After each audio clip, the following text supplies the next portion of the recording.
लेकिन आइंदा के लिए ये हुक्म हो गया कि हर मामले को गवाहों के साथ लिख लिया जाया करे ताकि कोई इनकार न कर सके।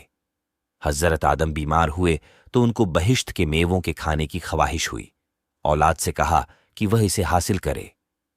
जब बाहर आए तो देखा कि जिब्रील और कई फरिश्ते कफन और खुशबू बहिश्त के लिए चले जा रहे हैं। उनसे हजरत आदम की ख्वाहिश का जिक्र किया। हजरत जिब्रील ने बताया कि हम इसीलिए आए हैं कि उनको वहां पहुंचा दें जहां वह अपनी ख्वाहिश पूरी कर लेंगे। फिर हजरत आदम ने अपनी बीवी और लड़कों से फरमाया कि तुम यहां से जाओ और मुझे खुदा के फरिश्तों पर छोड़ दो। हजरत आदम खुदा की याद में लग गए, यहां तक कि फरिश्तों ने उनकी रूह कब्ज कर ली। हजरत आदम की नमाज जनाजा हजरत शीस अलैह ने जिब्रील की तालीम के मुताबिक पढ़ाई और हजरत आदम को दफन कर दिया गया। क़यामत तक आदम की नस्ल के लिए नमाज जनाजा की यह रस्म उसी वक्त से चल रही है